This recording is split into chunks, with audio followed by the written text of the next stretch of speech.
Bienvenidos a Cuarto Intermedio, bienvenidos al programa del Colegio de Abogados.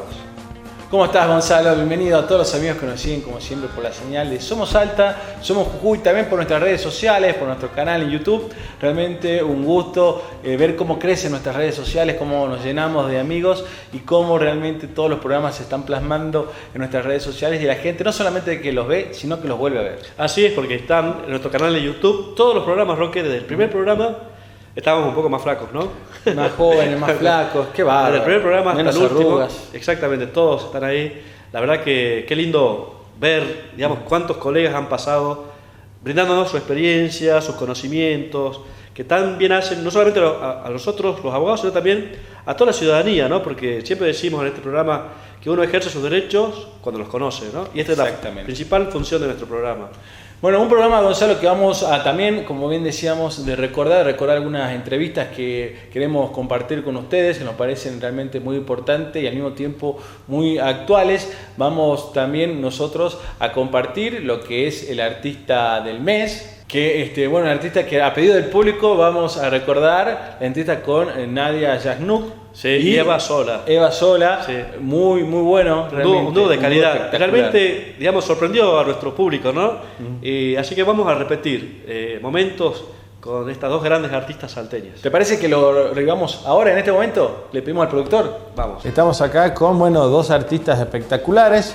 Tienen un Gardel en su haber en el año 2000. Van a tener otro más, acordate. 11, y bueno, Gonzalo sabe mucho de esto, así que lo dejamos a Gonzalo que los presente. Bueno, está con nosotros Eva Sola. Eva, ¿cómo estás? Buenas, ¿qué tal? Primera vez en el programa. Primera vez. Pero ya todo su hermana, Roque.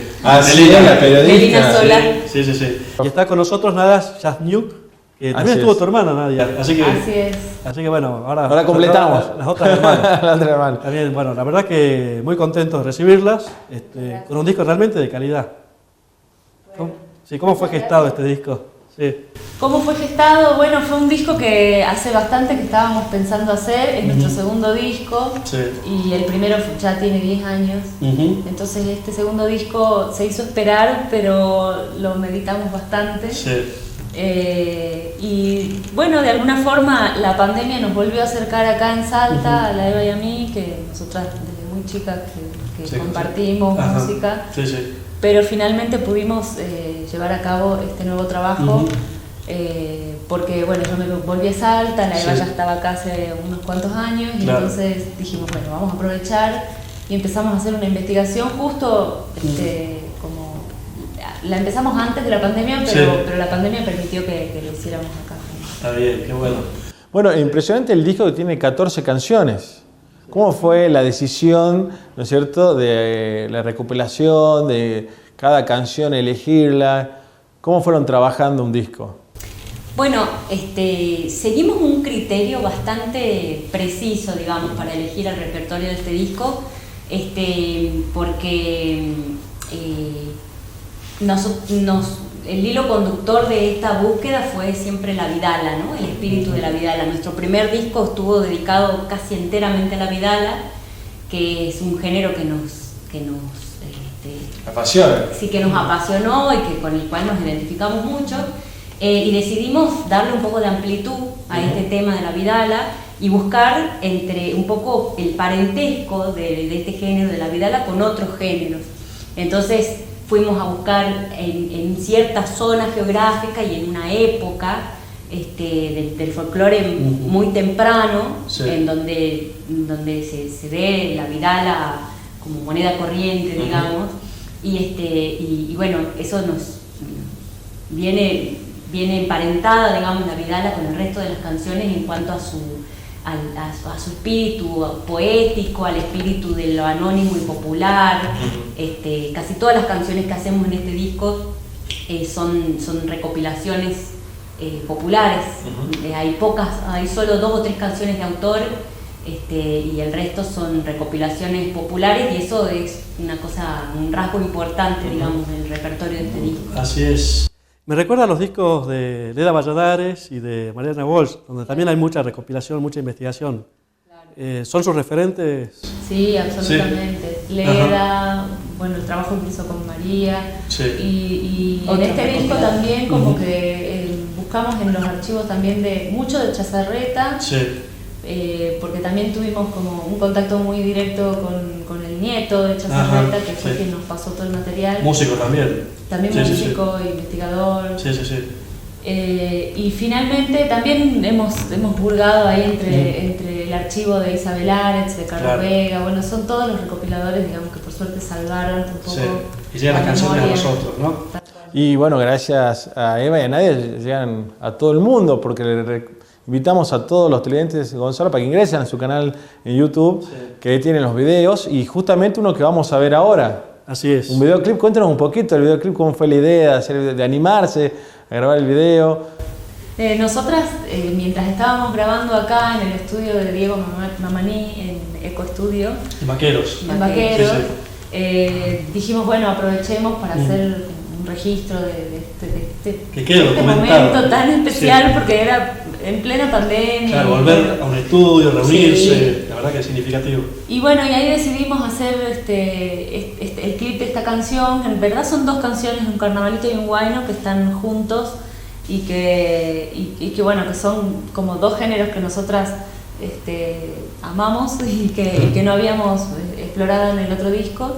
Y teníamos, bueno, con la participación de los tres músicos que grabaron con nosotras en todo el disco, que son Sebastián Castro en la guitarra, que también es un salteño, el Santi Arias, que es un jujeño, bandoneonista, y Facu Guevara, que es mendocino, percusionista. Y bueno, la verdad es que fue un trabajo hermoso y estamos contentas de cómo quedó. A ver, le decimos que inviten a ver el video que vamos a ver a continuación. ¿Cómo se llama? El video se llama CYC, Ya Me Voy, son los nombres de estas dos canciones. Y bueno, entren a nuestras redes, están todos los links en todos lados, Instagram, YouTube, Facebook. A full, Spotify. A full. Spotify. Bueno, vamos a ver entonces.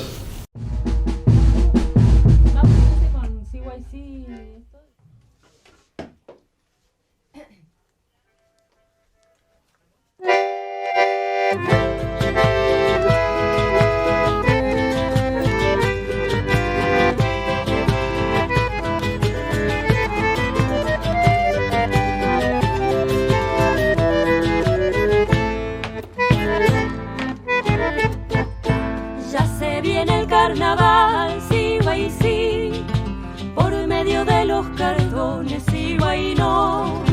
¿Quién será tu palomita? No siendo yo, haciendo llorar la piedra, CYC, cautivando corazones, CYNO.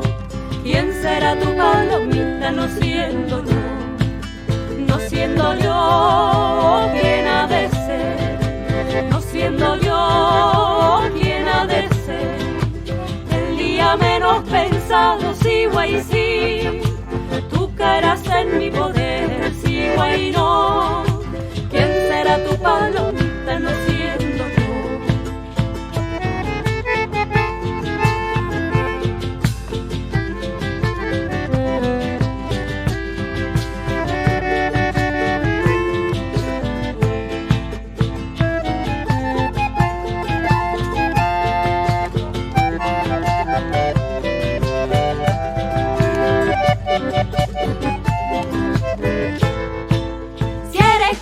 Con tu marido, si eres soltera, vente conmigo, y si eres viuda, también conmigo. ¡Ay, qué linda mi cholita!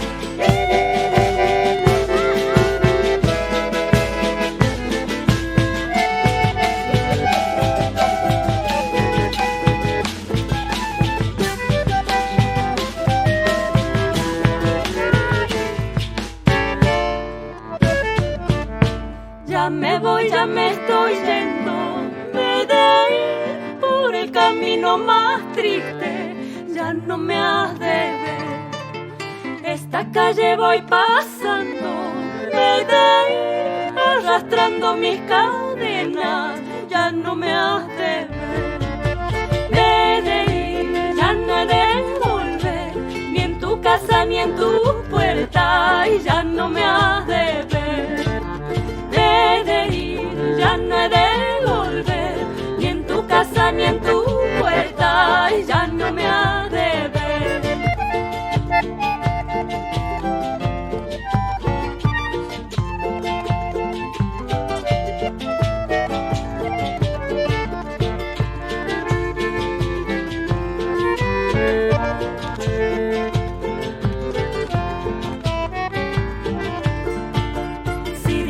ojos yo tuviera, he de ir por los 10 yo lloraría, ya no me has de ver. La luna no me alumbra, he de ir, la suerte no me ayuda, ya no me ha de ver. Me he de ir, ya no he de volver, ni en tu casa ni en tu puerta, ya no me ha de ver. Me he de ir, ya no he de volver, ni en tu casa ni en tu puerta, ya no me ha de ver. Me he de ir, ya no he de volver, ni en tu casa ni en tu puerta, ya no me ha de ver. Me he de ir, ya no he de volver, ni en tu casa ni en tu puerta, ya no me ha de ver. Me he de ir, ya no he de volver, ni en tu casa ni en tu puerta, ya no me ha de ver. Me he de ir, ya no he de volver, ni en tu casa ni en tu puerta, ya no me ha de ver.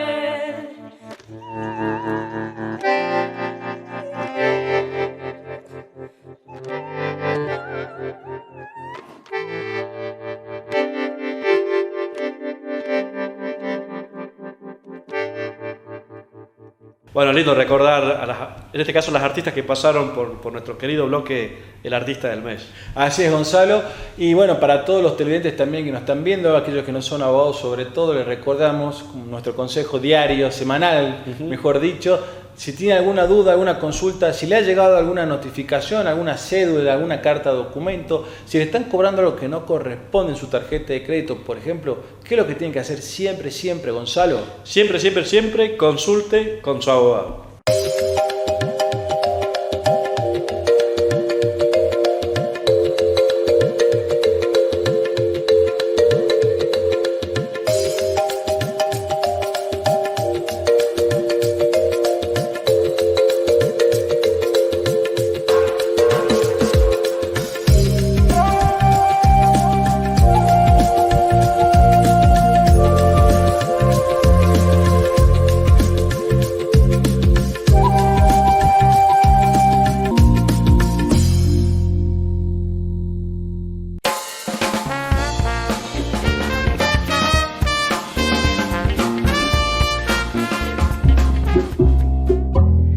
If you were falling, then I would catch you.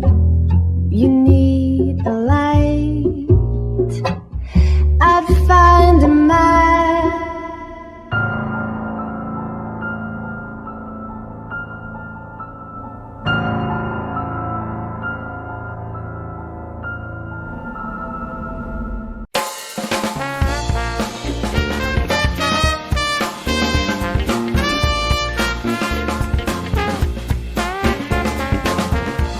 Seguimos en Cuarto Intermedio Roque y vamos a recordar y a poner nuevamente al aire una entrevista que hicimos con uno de los abogados especialistas en materias de derecho a la imagen, responsabilidad de los buscadores de internet, el terror de Google. Así es, Gonzalo, estamos hablando del doctor Martín Leguizamón, un prestigioso abogado, bueno, quien ha llevado en su momento, años atrás, un caso emblemático vinculado a la figura y a la imagen de una conocida modelo. Ha logrado revertir lo que se publicaba respecto a su imagen y a su historia de vida, y bueno, ha sido un antecedente importantísimo, bisagra para nuestro derecho argentino, también para el derecho internacional, ¿por qué no? Y como se lo denomina, vos nos recordaste, el terror de Google, porque ha tenido, además de esa batalla, varias batallas legales más, y ha sentado muchos precedentes para que las personas puedan ejercer la defensa de sus derechos. Y el terror de Google, esa forma de denominarlo, ha sido una inventiva del Colegio de Abogados de Salta. Porque cuando se lo invitó para dar una conferencia, en los avisos publicitarios para presentarlo se puso el terror de Google. Y le quedó el terror de Google. Muy bien puesto. Y así lo dicen en todo el país. Vamos a compartir la entrevista, ¿te parece, Gonzalo? Vamos. Está conectado con nosotros el doctor Martín Leguizamón. ¿Cómo estás? ¿Qué tal, Martín? ¿Cómo están? ¿Todo bien? Un amigo de la casa, podemos decir. Yo me siento un amigo de los dos, la verdad, para mí es un gusto poder estar charlando hoy con ustedes. Muchas gracias, el gusto también es nuestro. Martín Leguizamón el terror de Google, si no me equivoco, fue el Colegio de Abogados de Salta que te puso esta... Sí, ¿Es sí. así? Un colega de ustedes fue el que me puso ese apodo y anda circulando por todo, ¿cómo se llama? Por todo el país. Y en una de las, creo que fue la primera visita que hice para hablar de todos estos temas y quedó. No es el que más me gusta, pero bueno, quedó. Ahora hay que adoptarlo. Así es. Bueno, felicitaciones, Martín, por todo el trabajo que venís haciendo hace años con el tema de la responsabilidad de los buscadores de Internet y demás. Uno de los fallos recientes que has patrocinado, el caso Natalia De Negri, tiene que ver con el derecho al olvido. ¿Qué nos puede decir al respecto de este caso? Mirá, yo creo es un fallo, bueno, la Sala H de la Cámara Nacional de lo Civil confirmó el fallo de primera instancia. Yo creo que es un fallo muy importante para toda la región y que ha tenido una repercusión muy importante en toda Latinoamérica. De hecho, yo he disertado de este tema hasta en la Corte Suprema de Jalisco y este lunes en el Colegio de Abogados de México. Y la decisión que está en este momento para la decisión de la Corte creo que es una decisión muy importante para toda la región.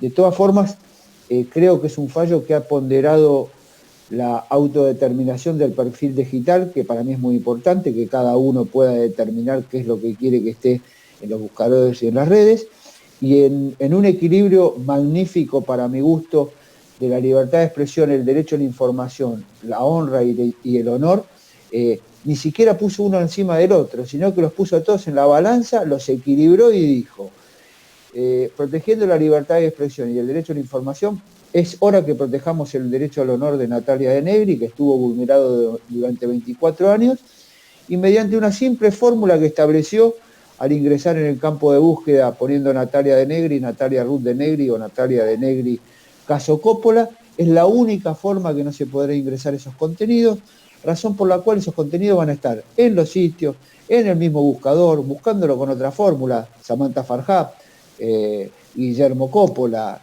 caso Coppola, Mauro Viale, como se les ocurran, lo van a poder encontrar. Entonces me parece que hizo un equilibrio brillante de todos los derechos en juego y protegió, como lo resalta la sentencia, que dice, se desprotegió durante 24 años el derecho al honor de Natalia De Negri. Con algo muy importante que nos resaltan muchos, que en ese caso y en esa época, Natalia era menor de edad. Imaginen ustedes un programa de este tipo en la actualidad, la repercusión y el escándalo que hubiese sido con una menor de edad en el programa. Por eso yo celebro y sería muy reconfortante que la Corte rechace el recurso extraordinario y la queja, porque fueron por dos vías Google, y confirme. Yo me aparté del expediente por motivos particulares ajenos al expediente, el trabajo ya está hecho, pero sería muy interesante que la Corte ratifique, porque veo que la región está muy interesada en este fallo, y como lo han titulado es el costejas americano, así que sería muy importante que en Argentina, y siguiendo la Corte Suprema chilena, se aplique el derecho al olvido. Sí. Doctor, bueno, también reconocer la labor jurídica, la labor como abogado, como litigante, pero también reconocer, por cierta manera, la labor docente y científica, porque también estamos celebrando la presentación de tu libro. Sí, eso es, bueno, le tengo que agradecer muchísimo a toda Salta, en especial al Colegio de Abogados de Salta, que siempre tienen la amabilidad de invitarme al doctor Arauz, al doctor Sarmiento, que son como mis padrinos en Salta.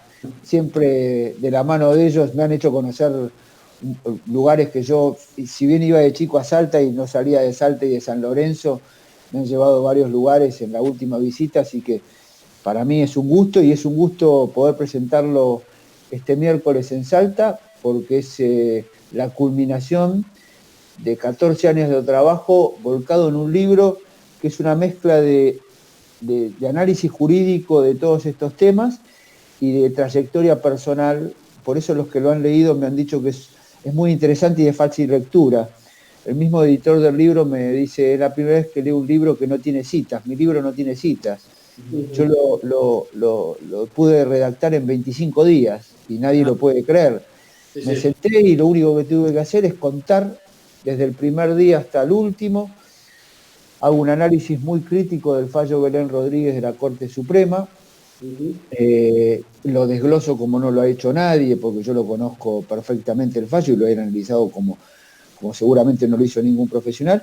Y los comentarios que he recibido son muy satisfactorios, sobre todo los abogados jóvenes que me comentan que es un libro que no puede estar ajeno en ninguna biblioteca de un colega joven, porque aparte hay mucha jurisprudencia. Yo he logrado casi la totalidad de la jurisprudencia que existe en el país y la vuelco en el libro para poder ayudar a los nuevos colegas, a los jóvenes colegas y a todos aquellos que necesiten de estos instrumentos para solucionar los problemas que se suscitan a diario con las nuevas tecnologías. Bueno, felicitaciones realmente. Editorial Hammurabi es quien edita este trabajo de Martín Leguizamón, que ya recomendamos, y que se va a presentar de manera remota, me imagino, ¿verdad? En los próximos días. Por ahora remota, tiene que ser virtual, como está pasando. Ya quedamos con el Colegio de Abogados, que seguramente será el año que viene. La vamos a hacer en forma presencial, que tiene otro sabor las disertaciones presenciales.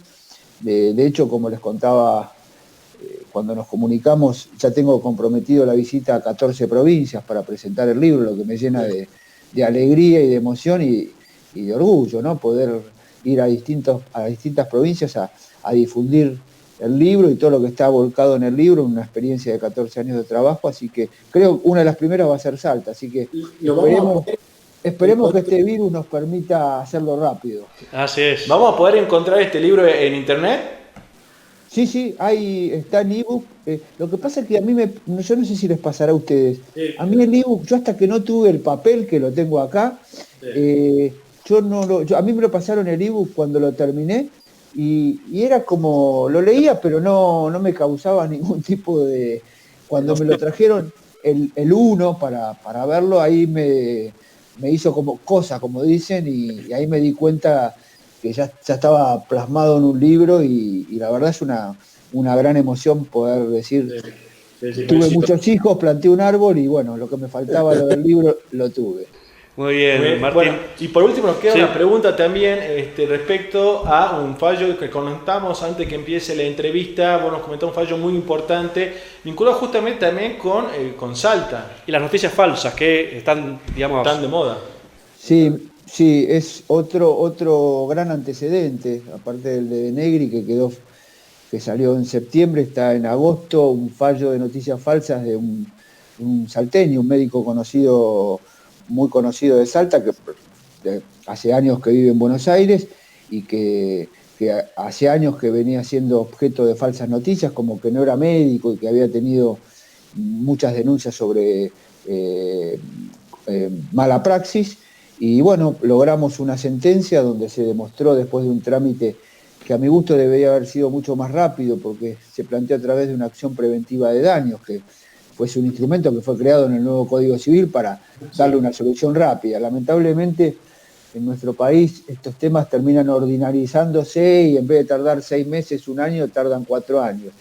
Pero en definitiva, bueno, se logró probar todas las mentiras, todas las falsas noticias, y se logró una sentencia ejemplar donde se le ordena a Google desindexar de sus resultados de búsqueda, porque estaba alojado en su resultado de búsqueda y en su búsqueda por imágenes, todas aquellas falsas noticias que perjudicaban a Fabián, un reconocido médico de salteño. Así que una gran satisfacción porque es un antecedente muy importante. Hoy el tema de las falsas noticias está muy en boga. Y bueno, yo creo que va a ser el antecedente para muchos temas similares al de Fabián. Así es, efectivamente, nos tenemos que despedir. Pero te voy a hacer una pregunta quizá un poco comprometedora, Martín, pero con toda la libertad, por favor, respondeme. Vas a recorrer 14 provincias y vas a poder saber cuál es la mejor empanada, ¿la de Salta? No, a mí no es comprometedora porque mirá, la verdad creo que como la de Salta, para mí la de Salta es la número 1 porque he probado de varias provincias y son todas muy buenas. Pero a mí Salta me genera algo especial porque vos sabés que mi familia tiene un museo en Florida 8, en Salta, o sea que me tira la tierra de Salta. pero he probado varias, he probado La Rioja, en Tucumán, en Catamarca, pero les confieso que como las de Salta no he probado. Suficiente. Confirmado nuevamente. Confirmado. Bueno, y de mi parte, Martín, también te mando un abrazo, Martín, un abrazo River Platense. Estamos en instancias Un gran abrazo, River decisivas, así que como siempre estamos ahí firmes.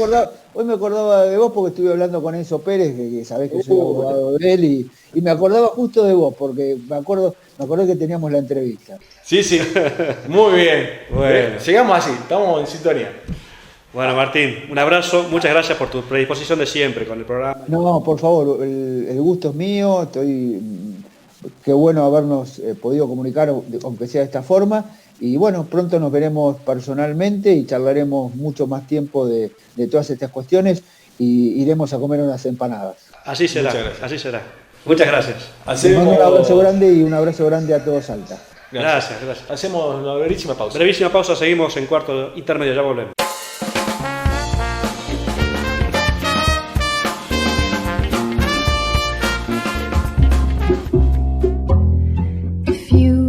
Falling, then I would catch you.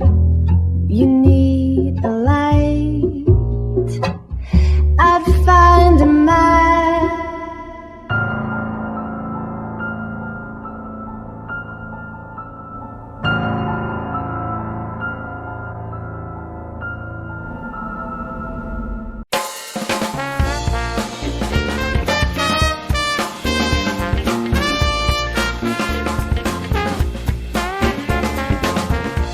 Y seguimos en cuarto intermedio Roque y vamos a seguir con el tema de la responsabilidad en Internet, cuando se afecta el derecho de imagen, al honor, al buen nombre, ¿no?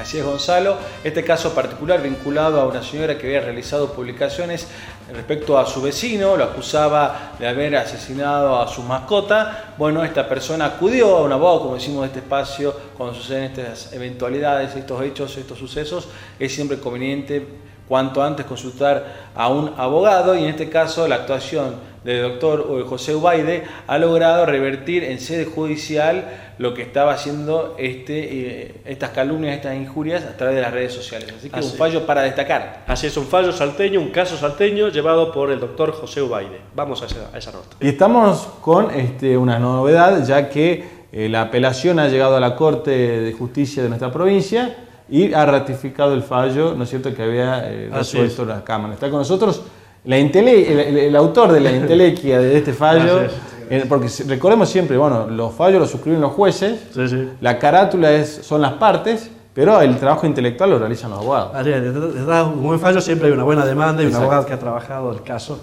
El doctor José Ubaide, muchas gracias. ¿Cómo estás, José? Por favor, gracias a ustedes. Gracias. Doctor, bueno, hemos conversado hace un año de este caso. Así Quisiera es. que nos comente cuál era lo que se debatía, porque son derechos constitucionales en juego los que estaban. Exactamente. La libertad de expresión, el derecho al honor, a la imagen. Y las redes sociales. Y las redes sociales por medio como vehículo de utilización a los fines de agraviar, distorsionando en realidad el fin que tiene la red social. Sí. Se trataba de una imputación de un delito, de que mi cliente había matado un perro, y comenzó este acoso y este raid a través de las redes sociales. Por parte de la dueña de ese perro. Por parte de la dueña, una funcionaria del Ministerio Público. Valencia Donato. Valencia, sí. Así es, así es. Y invitando no solo en su red social, sino invitando a colectivos diferentes a los fines de que se pleguen a estas difamaciones gratuitas que se efectuaron. Ante tal situación se presentó un amparo constitucional a los fines, peticionando que se abstenga de nombrarlo en forma directa e indirecta y referirse a mi cliente. Una persona grande, ¿verdad? Grande, que tuvo que soportar en el ámbito del deporte, del tenis. En el ámbito del tenis y también como directivo de varias instituciones. El señor Washington Mardone. Y ante esta situación nos vimos obligados a interponer el amparo, que tuvo su tratamiento en la jueza actuante, Sí. Llegando a un fallo favorable. Sí, sí. Ante ¿De qué juzgado? el juzgado de cuarta del trabajo, el Ajá. juzgado de cuarta del trabajo, Sí, sí, sí. la doctora Ávila Rich. Sí. Y Y un dictamen fiscal también. y el dictamen Muy que, bien que planteado. habría que destacarlo, que hace un sesudo, como bien dice el fallo, análisis de la cuestión traída a conocimiento, Doctor haciendo Erazo. hincapié la violación, haciendo hincapié en la violación existente a los derechos personalísimos de mi cliente, Claro. porque había desde de manifestaciones en las redes ya a pintar portones. Sí, sí. Lo verdaderamente. interesante del caso es la cuestión, que lo conversábamos en el programa donde charlamos de este tema, de las redes sociales, que son un vehículo muy valioso en la sociedad, pero hay responsabilidad en su uso, ¿verdad? Exactamente. Si no agrava y demás, Es no la es todo llamada, libre. exacto, en es la materia. responsabilidad ulterior que hace referencia al estar en pugna dos derechos constitucionales, como bien manifestaste Claro. al inicio de la charla, la libertad de expresión, el honor, Sí. la dignidad misma que a través de la Convención Americana de Derechos Humanos estableció la dignidad como inherente a la persona misma, y Claro. también nuestro Código Civil, también el nuevo Código Civil hace referencia Sí. a la dignidad también. Bueno, muy interesante el fallo que también preveía en su momento, cuando fue resuelto por la Cámara, medidas para que exhortaciones para que se detenga, ¿no es cierto? abstenga, Esta persona se exactamente. abstenga de continuar causando un daño a su cliente. Exactamente. ¿Esto fue eficiente en este sentido la sentencia? La sentencia de la primera instancia, y al tratarse de un amparo por constitución provincial, es ejecutoria, es de cumplimiento inmediato. A una pelada se debe cumplir. A una pelada se debe cumplir. Sí. Ante esta situación, o quizá por el propio desconocimiento de la condenada, continuó. Entonces, esta parte, ante tal situación, debió interponer una carta documento a los fines de que se abstenga y que cumpla el fallo ordenado, ¿no? Y se requirió, esta carta documento se presentó en el expediente para requerir Claro. la imposición de astreintes Sí. ante la actitud contumaz que tuvo Claro. de cumplir con el mandato judicial Exactamente. ordenado. Efectivamente. Y la Corte sostuvo los mismos principios que se venían sosteniendo desde el fallo de primera instancia. La Corte... ¿O hace alguna innovación? No, mantiene el fallo ante la apelación de la condenada. Nosotros salimos a interponer la insuficiencia recursiva y a sostener el fallo de primera instancia. La Corte, a través del análisis formal que hace, porque es dueña y señora del recurso, establece también que la parte condenada ha efectuado discrepancias generalizadas con el juzgador, ¿no es cierto? Y no ha hecho una crítica constructiva y razonada de cada uno de los argumentos del fallo, Que es el requisito técnico que que pide la es apelación, requisito efectivamente. esencial, Sí, sí, ¿no es sí. cierto? Sí, sí. Eh, Técnicamente no es una apelación, si es una crítica Exactamente, genérica y demás. exactamente. Manera de conformidad. Entonces, al no rebatir y no desbaratar argumentos de hecho y los fallos mismos que se han citado ahí, la Corte confirma el fallo, rechaza la apelación. Y esto viene a ser importante porque yo en la misma expresión de agravio cito el fallo Costa de Corte Nacional y Darlen de Corte Nacional, en la cual establece la protección fuerte del ciudadano común frente a estas situaciones. Claro. Entonces, esto es importante destacar que cualquier ciudadano común ante esta situación, ¿no es cierto?, goza de la protección, del amparo, del ejercicio de su derecho ante restricciones arbitrarias. Sí, sí. Bueno, esto fundamenta, ¿no? Todas Sí. las personas que nos están viendo, todos los televidentes que están sufriendo o hayan sufrido este tipo de acoso, de agravios. Que son tan comunes, lamentablemente, ¿no? Que son muy comunes, lamentablemente, como bien decís Sí. vos, no solamente en Facebook, sino en todas las otras redes sociales. Es importante que sepan que, bueno, pueden ejercer su defensa y Sin sus duda, derechos, sin duda. que tienen que hacerlo valer. Y bueno, que tenemos la vía del amparo, la vía expedita del amparo también, que bueno, ya tenemos un antecedente en nuestra provincia de la viabilidad, ¿no? Porque muchas veces también a veces uno se plantea siempre como abogado, por ahí los criterios de la apreciación de los tribunales son por ahí más conservadores. Así Así es. es. Pero bueno, estamos así es. contentos de que ya la Corte lo ha ratificado. Sí, sí, digamos un proceso urgente como es el amparo, que si bien no ha tenido un trámite muy veloz en la Corte, pues, Exactamente, se demoró un no año ha tenido en la Corte. celeridad que Sí. para nosotros correspondía. Sí, digamos que esa es una materia pendiente en la Corte, saber que los amparos los tienen que resolver rápido. Exactamente. Doctor, una pregunta, Sí. y la última de mi parte, Sí, sí, ¿no? sí. Que si me permitís, hablando en abstracto, ¿no? En Sí. general, no del caso concreto, digamos, he logrado a través del amparo que se retiren de las redes sociales los agravios que había hacia mi persona y demás. ¿Es posible luego plantear una demanda de daños y perjuicios? Sin duda. ¿Cuáles Sin serían los duda, posibles? porque sean o no veraces Sí.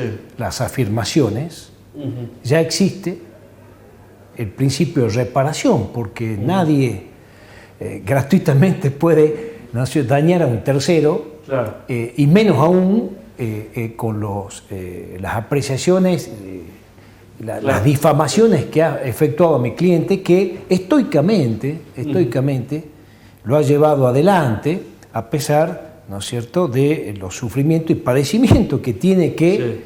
transitar dentro del periodo de un año que tuvo Claro. a los fines de obtener una sentencia.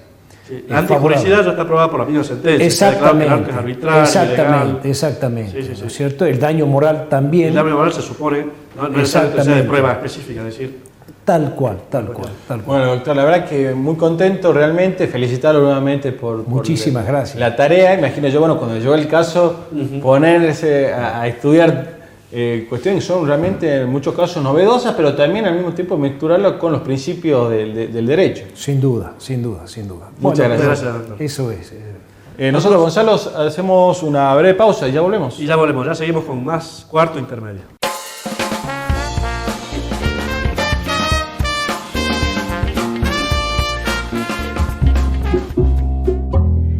If you were falling, then I would catch you. You need a light. I'd find a mile.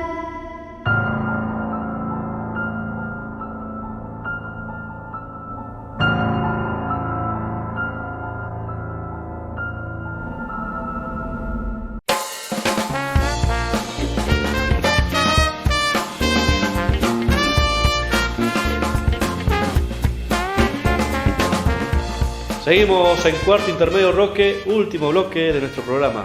Así es, Gonzalo, para compartir una entrevista que realmente ha sido un gusto poder realizarla, la excelente participación de una distinguida colega como la doctora María Isabel Rodríguez, vinculada a un tema importantísimo, Gonzalo. Así es, filiación, el tema que conversamos con María Isabel Rodríguez, abogada, una docente de Derecho de Familia, apasionada docente, lo vamos a ver en la entrevista, y realmente ha sido una verdadera clase, ¿no?, de Derecho de Familia.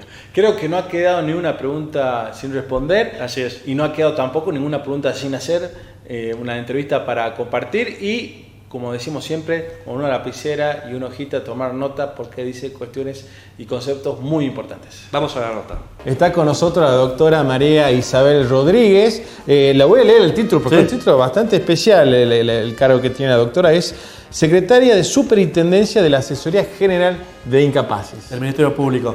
Es especialista en Derecho de Familia, docente de la Facultad de Derecho. Muchos han pasado por su aula. Mundialmente conocida como Cuca. Sí, Exactamente. sí, Mundialmente sí. conocido. Exactamente. Doctora Cuca. Sí, Muchas doctora gracias. Cuca. Muchas gracias, Cuca, por estar en nuestro programa. En el Colegio de Abogados sabemos que sos parte como docente en los cursos que dicta el Colegio de Abogados. De hecho, está en pleno trámite, ¿verdad? La diplomatura de Derecho de Infancia y las Familias y demás. Te convocamos para hablar de filiación.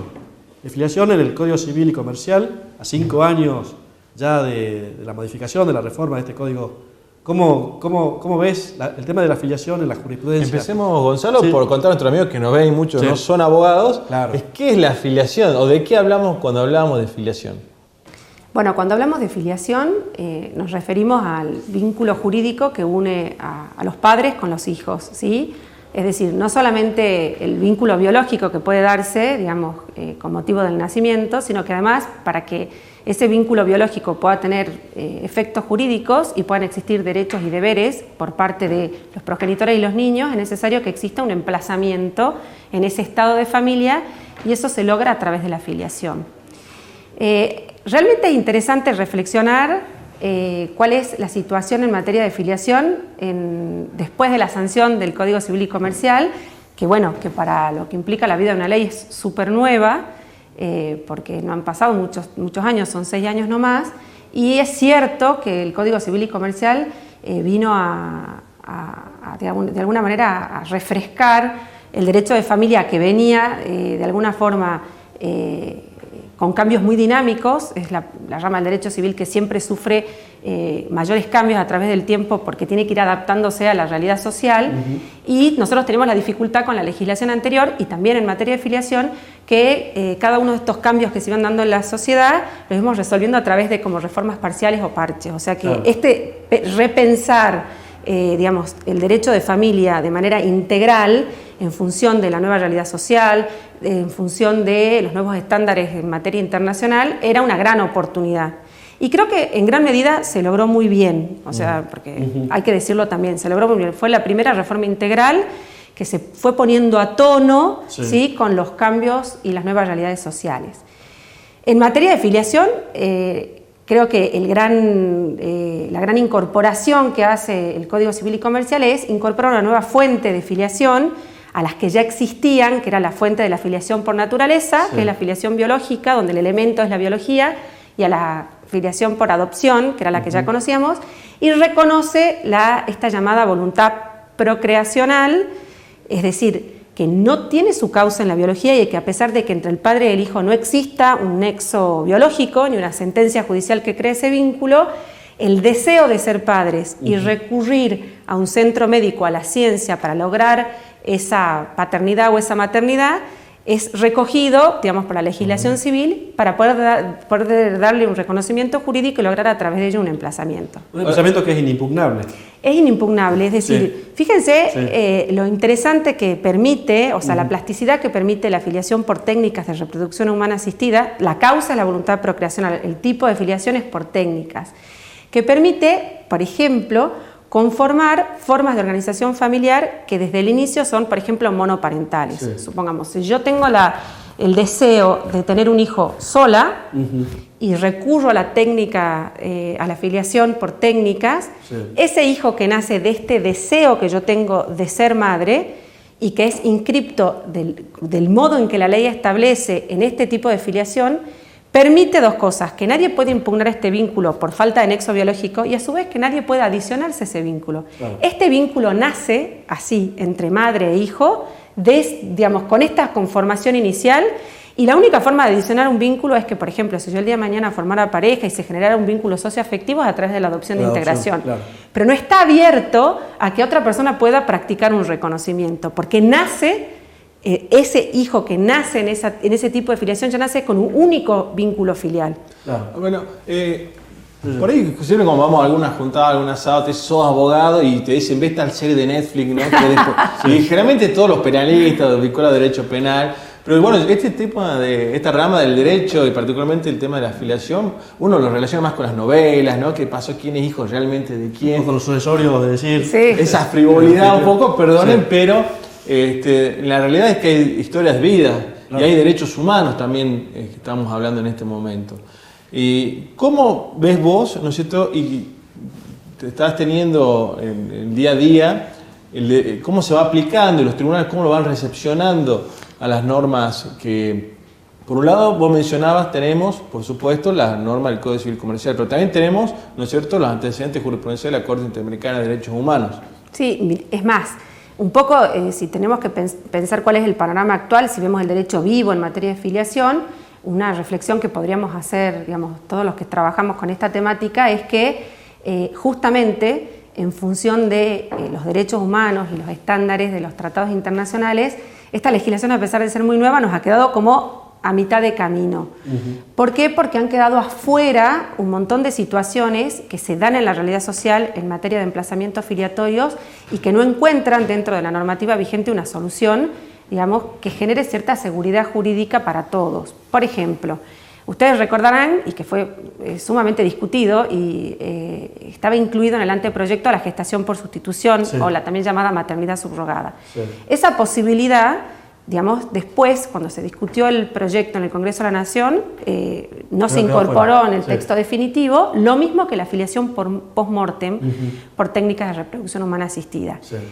Estos dos elementos que quedaron fuera de la normativa vigente, no quedaron fuera de la realidad social, es decir, hoy, si nosotros miramos la realidad social, nos vamos a dar cuenta que se realizan muchísimos procedimientos de fertilización que tienen como producto, digamos, nacimientos efectivos dentro de estos esquemas de, o por ejemplo, una pareja de hombres que recurre a un vientre subrogado o una pareja heterosexual que por alguna situación de salud, la mujer, por ejemplo, no puede llevar adelante el embarazo y recurren a la subrogación de vientre que no está prohibida. Claro.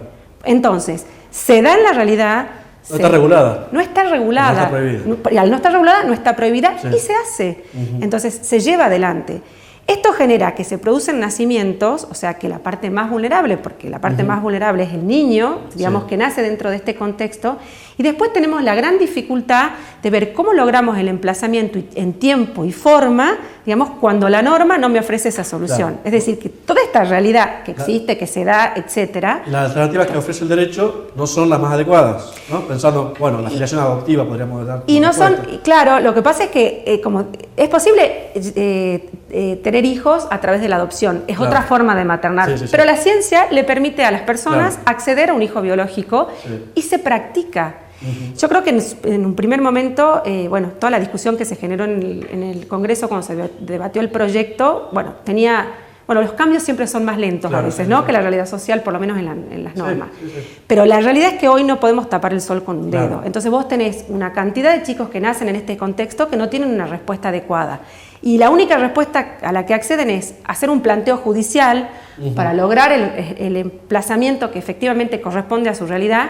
Y eso tiene distintos resultados, según el juez que toque y según la estrategia que elige quien propone. Exactamente. ¿Sí? Entonces eso dependerá de que logre un emplazamiento más rápido, más temprano, y pleno, y que le permite a ese niño el ejercicio de los derechos, o que demore años para lograr un correcto emplazamiento. Cuando nos estamos hablando de emplazamiento para todos los televidentes que nos miren y no son abogados, ¿qué nos referimos cuando hablamos de emplazamiento? Que este niño pueda ser inscripto efectivamente como hijo de los padres que tuvieron ese deseo de tenerlos. Porque ¿qué es lo que sucede en la gestación por sustitución? Como el código mantuvo la idea original del sistema anterior de que solamente una persona puede tener 2 vínculos filiatorios, cualquiera sea el tipo de filiación, dice la norma, y establecer que la maternidad queda determinada por el parto, si estas 2 personas recurren a alquilar un vientre, el niño es hijo de la persona que lo dio a luz, no de quienes tuvieron el deseo. Es decir, que este chico va a quedar determinado su vínculo con esa señora y no con sus padres. Hacer el cambio lleva un planteo judicial que lleva tiempo, dependen las estrategias. Hay algunos que cuando realizan el tratamiento en el centro médico, ahí inmediatamente inician una medida autosatisfactiva y piden la inconstitucionalidad de la ley para que cuando nazca el niño directamente logren la inscripción. Pero las distintas soluciones que vemos a lo largo de la jurisprudencia nos da cuenta, nos muestra que, digamos, que hay distintas soluciones, lo que genera una inseguridad jurídica frente a una misma realidad. Claro. Otro tema, y queda poco tiempo, última pregunta de mi parte, Roque. Pregunta de examen, están la doctora, están los alumnos viendo a la doctora, esta es pregunta de examen. Un tema conflictivo que puede darse, y de hecho se ha dado en la jurisprudencia, digamos, un proyecto de vida de un matrimonio que decide tener hijos y, digamos, quiero conservar algunos óvulos fecundados y demás. Ese matrimonio se disuelve en un divorcio y la madre quiere tener ese hijo, pero el padre no. Bueno, ¿qué sucede ahí? Aquí tenemos, frente a esa situación, y les cuento yo que incluso en el año pasado, o sea, no es que son más o menos sobre este tipo de planteos de autorización por usar embriones crioconservados, hay por lo menos 15 fallos en el país. Ha habido soluciones encontradas antes de la reforma del Código Civil y posterior a la reforma del Código Civil, en el mismo sentido anterior, no está regulado. ¿Por qué? Porque tenemos esta deuda de que el Código Civil y Comercial nuevo dice que todas las cuestiones vinculadas a la afiliación por técnicas después van a ser reguladas en una ley especial. Esa ley especial hasta ahora no se dictó. Hubieron una serie de proyectos que intentaron regular qué pasa con los embriones críos conservados, cuánto tiempo se conservan, cómo se debe, digamos, instrumentar este acuerdo de los padres que deciden tener embriones y críos conservarlos, qué se hace después de determinado tiempo, si se donan, si se destruyen, bueno, todo eso. Hubo como 4 o 5 proyectos que a esta altura perdieron el estado legislativo y como tenemos ese gran vacío. Yo les diría que como no hay nada, no hay ninguna legislación prevista, lo que hoy juega un papel preponderante, y es lo que se ve en los casos que se presentan en la jurisprudencia, presten mucha atención, es en el consentimiento informado que se presta al momento de someterse a la técnica. Y ahí depende, ustedes saben que el consentimiento informado es el menos informado de los consentimientos. Digamos, ¿Lo saben? Sí. O sea, exactamente. Bien. Entonces, ¿qué propone el Código? El Código dice que cuando uno se va a someter a una técnica, tiene que prestar el consentimiento informado. ¿Ese consentimiento qué debe contener? Debe contener no solamente que me informen qué me va a pasar, cuáles son las consecuencias de la práctica médica que me voy a realizar, sino que te obliga ahora con el Código Civil, debe indicar cuáles son todas las consecuencias jurídicas respecto del emplazamiento filiatorio. Claro. Hay distintos modelos. Hay modelos más avanzados, que sobre todo lo he visto yo en algunos centros médicos en Buenos Aires, donde dicen en el consentimiento qué va a pasar en caso de separación, qué va a pasar en caso de muerte, etcétera. La realidad es que siempre te exige la ley el consentimiento previo a la implantación. Es decir, que nadie me podría imponer el deseo de ser padre. Es decir, que si yo me divorcio de mi... Estoy casada con Pico Mónaco, porque siempre voy a pensar en grande. Estoy casada con Pico Mónaco. Y me divorcio de Pico Mónaco y tenemos crioconservados embriones. Si yo, después del divorcio, quiero implantarme esos embriones, no, digamos, yo puedo implantármelos, pero eso no le va a generar él un vínculo paterno.